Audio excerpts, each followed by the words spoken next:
What is good, everyone? This is your host, Deanna Radulescu with Label Free Podcast. To live your best life, you must live label free. As always, bring incredible guests from all over the world, so sit back, relax, and tune in. My next guest went from welfare and a broken home to a mindset and fitness coach, family man, and internet entrepreneur. Please welcome David Fishchuk. Hey, Deanna, thank you so much for having me. I greatly appreciate you having me on today. Oh, I'm excited for you to be here. I just want to make sure I said your last name right. I'm like, wait a second. Did I say it right? Yeah, it's funny. It's good. It sounds exactly the way it's pronounced. You know, people always try to overdo it because they're like, oh, that doesn't sound American. Like, yeah, but you're just chucking fishes, it's easy. Oh, it's so funny. The title of my newsletter going out tomorrow is Gone Fishing. And we went fishing when we were in Florida. But anyways, I digress. So we have some things in common. I come from a broken home. I'm the oldest of 5. I have 2 younger brothers, and my father was not there for them at all. And I know that part of your story entails having an absent father. So I kind of want to hear a little bit how you navigated those real muddy waters of becoming, being on welfare and having a broken home is not an easy thing. And I know it's hard to overcome. Yeah, it really is. And it's interesting getting into the space I'm in now with helping people get better because Yeah. I almost my mentor kind of brought the stuff out of me because when you're a kid, that trauma you went through, you just you brush it off when you're older. You're like, I'm going to forget about it and throw it in the back. But when you need to help other people, you go, well, what did I actually experience? And the more I start talking about it again, the more I remember everything about my childhood, the stuff that I thought that went away, but it's like, it's all there, Yeah. My parents and my family all came from Ukraine to the US in the early 90s, around 92, they all came. So I was born in 94. My brother was born in Ukraine. So they came and he was a kid and then I was born afterwards. So it's great. I'm an American citizen naturally. It's wonderful. Yeah. But my But father we're was, on 2 different cultures. Like your family is yeah, culture from Ukraine, and then you were raised in this United States culture, which is very different. it's different. But the nice thing is I was born here. So everything I saw around me was just this. My wife came when she was, before she was 10, I forget the exact age, and she'll kill me listening to this later. Like, you should remember. But she knew all of that. She tells me all the stories of all the experiences she had running around in the woods and doing all that. Because a lot of Ukrainians that came in the 90s and into the 2000s, Yeah. they all kind of came from the villages. They didn't come because they had a great life in the city there. Right. They came because they were in the village. They wanted a better life, and that's why my family came to America. They wanted a better life. Yeah. And so in the early 90s when they all came, so my mom has 5 other siblings. So she has 3 brothers and 2 sisters. And so my grandparents and everyone, we all came. They all started getting jobs because they were married. And the abuse from my dad already started before we came. And so when we came, it was obviously worse. They're struggling to pick up the pieces and start a new life. And didn't get any better. All kinds of crazy stories about my mom hiding in the bathroom and running away from the guy. And she stayed with him long enough to get a second kid. And that was me. Yeah. And so as soon as she got the blessing from God of I'm pregnant now and she had me, boom, he was gone. And I saw him 3 times in my life. I saw him one time when I was a few years old. He came over and I got very excited because, I heard stories from my cousins telling me, why he wasn't there. Yeah. But in my head, it's my father. So Right. I wanted to get excited. So I was running around the apartment and he comes in. Now, granted, we're low-income apartment on government housing. It's really cheap to live there. But it was my grandparents, so my grandma, grandpa, my older brother, and my mom all in one apartment. And he came and I got all excited. And so he sits down on the couch right here. My mom's on the couch right here. And I'm running across and he grabs me. And I felt that pain and that terror and something inside of me. When a dog just barks at someone, you're like, oh, the dog knows. Yeah. Humans inherently know when someone is bad and evil when you connect with them like that. Yeah. So he grabbed me and I freaked out. And everything my cousins told me into my head. So I smacked him and then I ran to my mom. Yeah. I'm sorry, she's laughing, but good for you. No, laugh it up because it's funny to say that I recorded it. The most funny part is I don't have anything to do with that side of my family, but I know they watch my stuff. So I recorded this video because it started becoming real to me again. Father's Day was coming up and I recorded, that aspect of, being a better father by looking at what he did and who he was and not being like that, but being a better man. Yeah. So it became a lot more real to me. And I remember these stories coming up. And then you fast forward, I didn't see him again until 2018 when my grandpa passed away. And I saw him at the funeral, obviously. Okay. So when I got there, he was sitting in the back corner of the church, and I didn't know who he was. Yeah. And it's going to sound hilarious, but he looks like Kevin from The Office. Oh, okay. Yeah. Big guy, balding, like all this stuff. Thankfully, I still got the nice hairline. Yeah, you're still a good looking guy, so you didn't get his genes. I got my mom's genes, and if anyone looks at my profile on social media, they'll see my mom, and we look the same, except that I don't have as big of curly hair as her. But yeah, so I got the good genes. Yeah. And I was looking. First thing I thought to myself was, I am so glad this guy was not in my life. Yeah. Because imagine, like, when you grow up, you hear stories a lot about, don't you wish you had a dad in your life, someone to be around? Of course I did. Of course. I grew up watching my aunts and uncles be together. Yeah, they bunked heads, but the kids had a stable mother and father. That's normal to bump heads. Yeah, exactly. It's healthy, right? And I always looked at two-parent households, and I was like, why don't we have that? And then at the time, my brother was very overweight, and I was like, the devil would speak to me, like, just like drop all these like things that make me resent my family, like, oh yeah, your brother's overweight, like you're poor, you have to go to Goodwill and buy clothes, you have to go to the food like bank. the woe is me, like that type of thing. Yeah, and it was always reiterated because I would go to school and we'd get free school lunches, and all the kids would have their lunches, and then their parents give them $5, they'd buy the cookies and all that, and I wouldn't. Like, we'd walk to school because we were close enough, but everything we had was, you went to the Goodwill, you're like, oh yeah, that's where you got it from. Oh, so it was okay. And it was always funny to me because one of my aunts, my godmother, I love her to this day. She would always, on my birthday or holidays, she'd get me Abercrombie and Fitch or Hollister. Okay. At the time, a lot of the Slavic people loved that stuff because it was like expensive and preppy is what they called it. Oh yeah. You remember that phase in the 2000s? So it would be weird. They'd make fun of me. They'd be like, oh, look at you, homo, and like all this stuff. They'd like roast me about it because I'd be wearing cheap clothes. And then out of nowhere, I'd bring this dark blue Hollister sweater, all printed nice. And they'd get, they'd say things, and, it always hurt, right? Not compared to what kids go through now, but then it hurt. Yeah. But, while growing up, I didn't realize the blessing I had because my mom was always there for me, telling me and dropping all these knowledge bombs and things that would always stick with me. And one of the biggest ones was, you may not have a father on earth that cares for you, that loves you, that's there for you, but you have a father in heaven who's smiling on you, who's there to guide you and to watch you, protect you through your life. I love it. And so to this day, I always remember it. Yeah. Like, my mom is my everything. And she was the disciplinarian and the one that loved me. And my grandma was the love one, because my mom would discipline me as she should. Yeah. And then she'd leave to go to work or to schooling because she was going through school and work and trying to make, things happen. We didn't live a life where we just thought, what was me? We thought to ourselves, okay, yes, we're on the government's team, but what are we going to do with that? So she went and got financial aid. She would work jobs after her normal shifts and work, and she would do that. And so when my brother and I grew up, we watched her grind. We watched her move. We watched her love us and care for us. And instead of looking at it as a horrible thing, now that I'm older, I go, imagine my life if I was stuck with an abusive father. Where would I be today? Yeah. I wouldn't be. I would be. I can relate to that. I can relate to that big time because my father was very abusive, and he left when we were 15, and there's 5 of us, and so my 2 younger brothers don't know him at all. But they don't realize that I knew a lot of him. Like I got the brunt of everything, and so it's better that he wasn't around. So I can definitely relate to that statement. Yeah, and I only started noticing that in the last 5-6 years.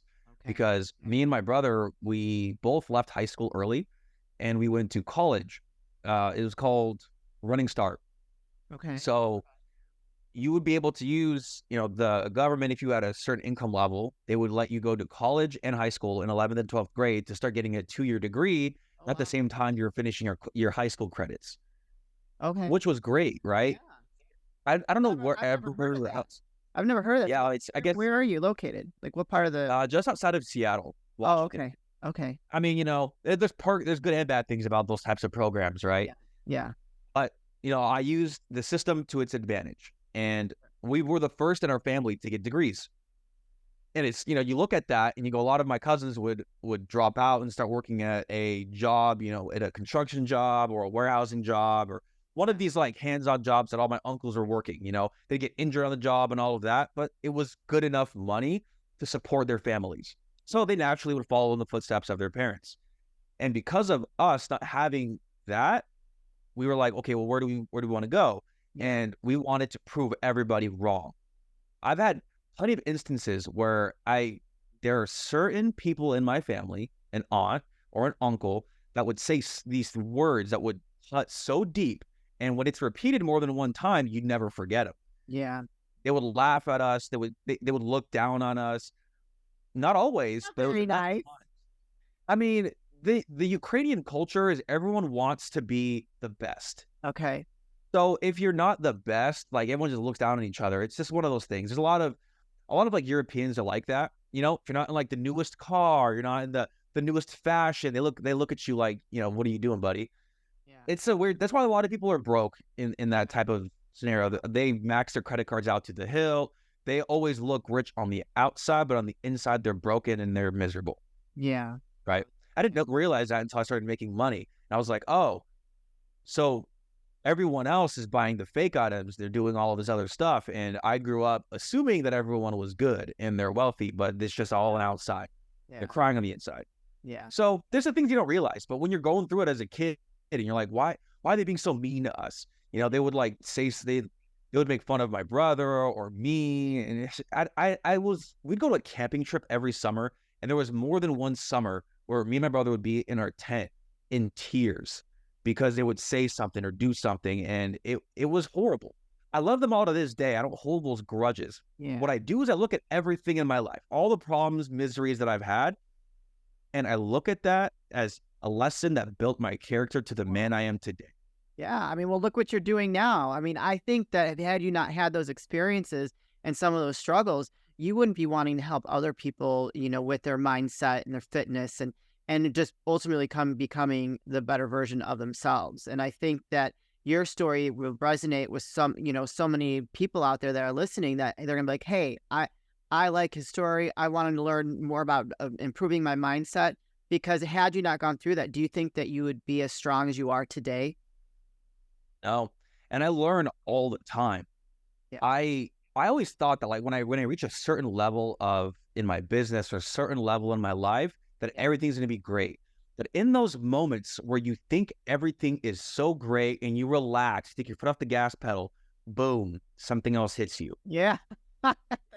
It's how it always works. Yeah. Like right now, I was saying before the podcast, like June has been a crazy month. I've been in the internet marketing world and just business since end of 2015 is when I met a guy who kind of changed my life forever, introed through my wife. Yeah. And I always think to myself, this is it. I've made it. Like while I was working my tech job I got with my degree, Yeah. I met a guy who had a Lamborghini at my cousin's wedding. We became friends, but I started following in his footsteps. Mm-hmm. And then I got I got an Audi RA. I moved to downtown where I had like a high-rise apartment with my wife, and the entire time I go, I've made it, and then boom, something crazy happens in my business. And then you learn through those, because if those never happen, you always can wonder, like, what if I made this one decision? I made a multi-six-figure decision that ruined my e-commerce business, which is one of my first things I started, where I decided to switch from a one supplier to a cheaper one, save 10 cents an order. And I was like, oh, great. Your savings is savings. And then I was scaling the store up, and then turns out, that they went out of business, didn't tell me. So I based that by PayPal. It was a huge nightmare, because I was traveling at the time, getting too excited off my own high, going, oh, we're making so much money, babe. Let's go to the Philippines for 2 weeks. And we're traveling. And then turns out all the tracking numbers I got were all fake. And, Yeah, you send money to China, and what are they going to do? They're not going to give you your money back. You send wires. So I ended up disputing PayPal and all these companies for months. And then in my head, I tried rebuilding it, and I just gave up and went into affiliate marketing, which is what I'm doing now, and just selling other people's products while I'm doing my coaching. Good for you. And it's interesting because I thought at the time, what am I gonna do? Like, imagine you're on a trip and then you get a call from the bank saying, "Hey, you're supposed to be paying off this debt, but where's all the money? Your bank's empty. Like, we need the money now." And you're like, I thought everything was good. Yeah. And then you rush home and then things aren't good. And then I talked to my wife and I was like, "Babe, what are we gonna do? Like, do I have to get rid of my car, apartment, go back to living with my mom?" Because when me and my wife got married, the blessing was that we were Ukrainian, both of us. Yeah. So I always wanted a Ukrainian wife, not because of like mostly it was culture, so that my wife could talk to my grandma in Ukrainian. Yeah. And my grandpa was always deaf, so it was my grandma was my rock. When my mom wasn't there, that was my mom. So, and my grandpa was always there with the firm hand, yelling at me couldn't speak, but he spoke enough with his his gestures, his energy, his actions. Yeah. And so we met in 2014 through my mom. Okay. She met her first through my mom, and her mom had a mutual friend while I was dating. Yeah, well, you have no idea how nice it is, because today, or in general, like, you meet someone, you have no idea, are they a good person? Yeah. Are they bad? But if you meet someone through a mutual friend, they go, "Oh yeah, I've known him for 10 years." And then they spew out all the stuff, good or bad, about whoever it is. Yeah. And so the mutual friend was someone who liked to talk a lot. And so I knew if there was something bad that was going to happen, she would be saying something. Yeah. Right. And she did it. So I got excited. And at the time I was dating this girl while I was still working at Starbucks and finishing my college degree. I was 20 at the time, I believe. I know we got married when I was 21, but that's young. That's young. Very young. Good for you. But it was good. Yeah. We grew together, and we are so close and so tight to this day because we went into it with the right intentions. Yeah. We didn't go into it. We were dating when she was finishing up high school and going to start like a college program, and she was working at an old folks home while I was at Starbucks. Yeah. And finishing college and doing all this other stuff, just trying to, get our start in life. Yeah. So I get it. People look at us, like, look at my social media. They're going to go, "Wow, yeah, she married you for your money." No. We got started. We were broke as a joke, and together, you're building your empire together. Exactly. Without her, I wouldn't be where I am. Like I said, she introduced me to the man that changed my life forever, in the entrepreneurial realm, and told me I could make money online. Yeah. Which is an insane thing to think about when you grow up and you don't even know anyone who's wealthy or rich except for on TV. Yeah. This guy had a yellow Lamborghini. He was like a year older than me. Yellow Lamborghini, lived in a penthouse, and he was at my cousin's wedding. And my wife and his wife were friends. At the time, me and my wife were still engaged and dating. I met her in July of 2014 on our first date. I proposed January 2015. So what is that, like 8 months? Yeah. 8 months dating. Good for you. Again, you knew what you wanted. we both knew what we wanted. We both knew. So it's like, why wait? And then by August of 2015, August 15th, 2015, we got married. And it was the first time I got on a plane in my entire life. Oh, really? Yeah. We went to Oahu, Waikiki. Okay. Nice. In Hawaii. Yeah. And the crazy part there is, during that whole part is where my life switched, because I never thought I would be an entrepreneur or someone who would make money online or do anything like that. It all came about because of the guy in the Lamborghini. And I was like watching movies and I was like, "Oh, look at this money." I saw the movie Wolf of Wall Street with Leonardo DiCaprio. Yeah. And I was like, "Oh man, I want to make money now." And are you familiar with what network marketing is? Yes. So I got approached by someone at a Starbucks for network marketing. The gist of it, if someone doesn't know on here, is the way that you make money in this business is you have a company on top that has products on it. And then they sell you on a dream to bring people underneath you who can also sell the products. Yeah. So you get commission off of them. And then the more people that keep coming on and buying the product, if it's good enough, and liking the idea of making that a business, then you eventually make money in a pyramid which they don't want to tell you is a pyramid The vehemently, pyramid. but I it don't. quite, I don't like network marketing. I'll support my friends that do it. Like I'll buy a product here and there, but I'm not doing it. I'm not getting involved. Like I'm sorry, right. it's Yeah. not something that I'm gonna do. No, they sell you the dream. Yeah. Cool thing was, it wasn't that business. It was what it taught me. It opened my eyes. The one good thing about it is they were a part of this group. It's called Oh, so you Black got involved Diamond in or it. So something. you got involved in network marketing, huh? Enough to start it and quit within a month. But the build up was like, how they get you in is they bring you to these like little events throughout the city. They're like, oh, go to this guy's house and he'll talk about the business and he'll open up your mind to being an entrepreneur. And then another guy, and then another guy, and then they'll butter you up to like sign on for $300. Yeah. And then you become the business owner, and then you start recruiting people underneath them. Right. So I got as far as signing up and then going, oh, I don't want to spend $300 on this. I actually like just met this guy who is an internet marketer. Like, I'm going to do that instead because this sounds like an annoying deal. So that's how far I got.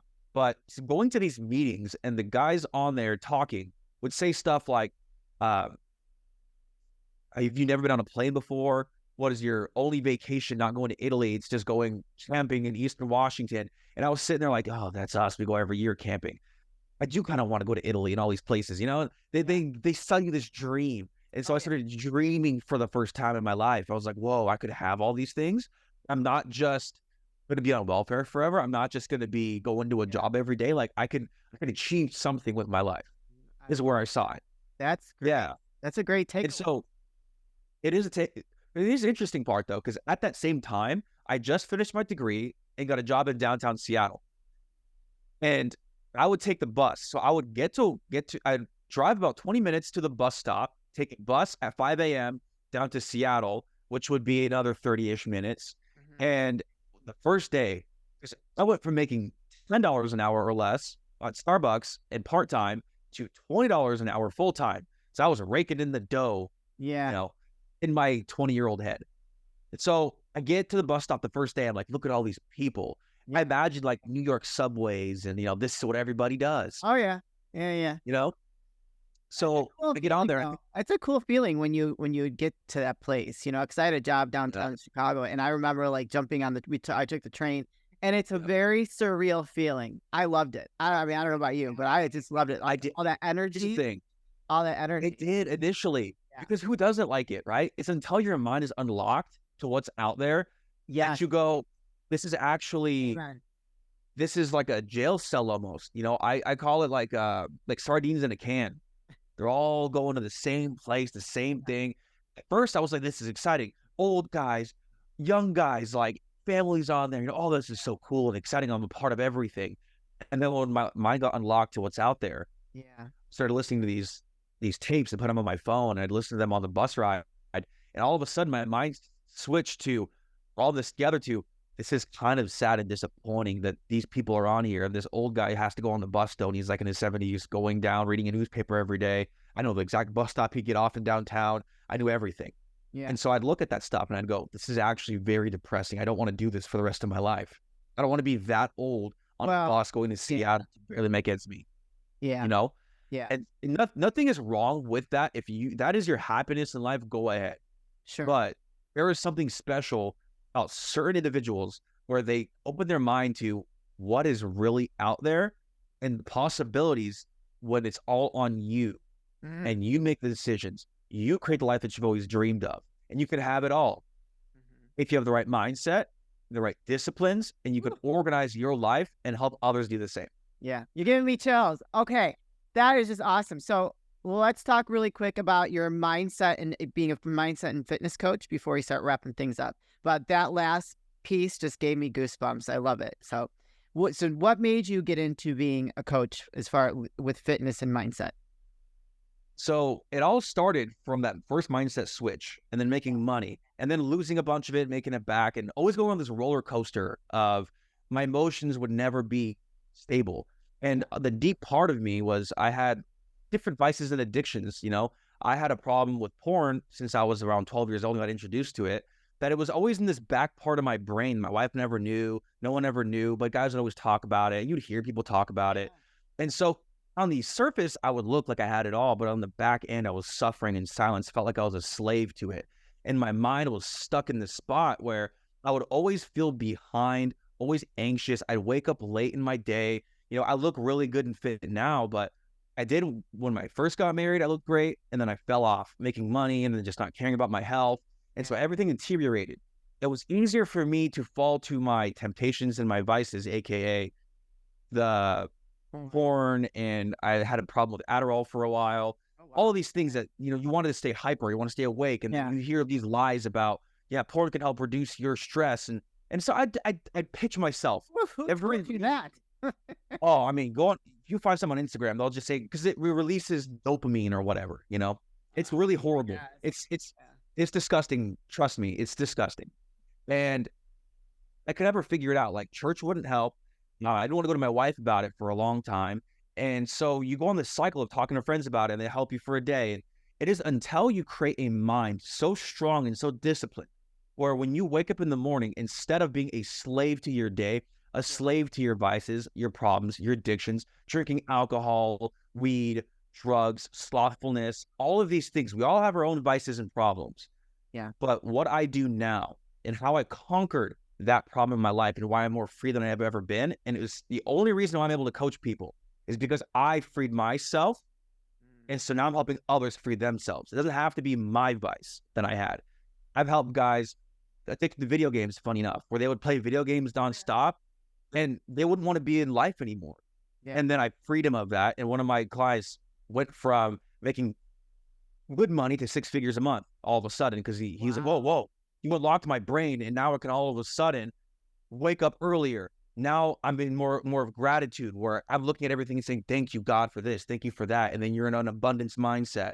Yeah. And so then he's losing weight because he's got on a nutrition plan that I gave him. And now he's in the gym 5 or 6 days a week. And we got him in a position where he's not looking at these things that I'm telling him to do as I want to run away because you're telling me what to do. It's, I want to get better. Tell me, coach, what can I do to drop my addictions, stop this pain and suffering that I have? Teach me. I want to also be fit. I want to also get married to the woman of my dreams. I want to keep my marriage intact. And how do I do it? Every day. Yeah. So what I say is, when you wake up in the morning, you have to destroy the old version of you. You take that man or woman, when you wake up and you feel anxiety, you go, nope, not me, garbage. There's an image of the movie 300 where King Leonidas is the most famous scene in that movie, where there's a messenger and there's a pit behind him, and Leonidas kicks him off and he falls into the pit. And I imagine myself, the old me standing there at the edge, and the new me, the one that is strong, that is disciplined, that is the lion, which is what I have behind me, the lion of my life, who's hungry and wants to win. And I pick that sucker off, and he falls down to the pit. And this is an everyday thing. You don't just love it once. And that's how you unlock yourself. I'll touch on this. I call my group the Lions Tribe because we're a tribe of lions and lionesses that are here to conquer our problems and hunt down our kill every day. Because a lion wakes up hungry every day. You don't see a lion with a freezer chest full of gazelle. The lion wakes up every day. And when a lion cannot tackle, say there's no gazelle around, there's a lot of videos out there of lions tackling and trying to kill a elephant. And when one lioness cannot get the elephant, what happens? It goes and recruits more lions and lionesses to tackle that gazelle, tackle the elephant. So that, in theory, is what I'm building. I love it. Building a group of people that, when one of us falls, we pick each other up and we tackle that problem, tackle that addiction, and we grow every single week. So I not only offer people an escape from their addictions and their vices, we get you fit, we get you healthy, we get you organized in your day, and we have a weekly group call and a private group that we're always chatting on, pushing each other. We got 5 a.m. wake up roll calls, and we make sure that even if you are successful financially, if you're slacking with a hidden addiction, if you're slacking with your body, we're here to take every part of your life, take your deficiency and elevate it up so you can succeed in life and live a true free life. Woo! Yes. Oh my gosh. Okay, where can people find you, connect with you, and learn more about joining your Lion Tribe? So I primarily am on Instagram. It's everywhere you can find me is all the same. It's at David Fishchuk. It's DAVID Fishchuk. I'm also on Facebook. You Google my name, I'm the first one that pops up. All my stuff also pops up on YouTube, and of course, I'm expanding into Twitter and all these other spaces. But primarily, I'm on Instagram, so shoot me a DM on there. Follow me. I'm active all day long. You see my morning wake up, my routine, my daily workouts. It's all posted there in my stories. I'm very engaged, and I'm here to help people grow and level up, baby. Excellent. You guys, I'm going to put that link in the show notes. So don't hesitate to go follow David. Go check him out. If you connected with his story and what he does, you want to be a part of his Lions tribe, go send him a message on Instagram. David, this is the part of the show where I like to ask for last words of wisdom or advice. What would you like to leave with us today? Don't live a life of continual turmoil by beating yourself up and being a victim. If we have one shot and one goal in this life, it is to be the best version of ourselves. And you cannot leave yourself constantly in a state of fear, constantly living like I did, where I didn't have a father around, my brother passed away, and just being that. I am a man on a mission to help others escape their lives of hidden pain so that they can open up their eyes and go, I am free now. Yeah. I can excel physically, financially, spiritually, in my life, or on my friends, or on my parents. Everywhere in life, we want to make you the best version of yourself, free from the shackles and pain of life. Yes, I love it. Wow, David, I am so moved. You gave me goosebumps. I've just loved it. So passionate. I see you doing some speaking engagements in the future because you are powerful. I love it. Well, thank you very much for sharing your story today and being open and vulnerable and honest with my audience. We really appreciate it. And I'm sure if anybody connected with you, they're going to be reaching out and giving you a follow at least. So thank you very much. Thank you, Deanna. I appreciate it. You guys, this is your host, Deanna Radulescu with Label Free Podcast. To live your best life, you must live label free. As always, don't forget to subscribe, follow, rate, review, comment, share, all those good things. And I'll be back soon with more dynamic guests.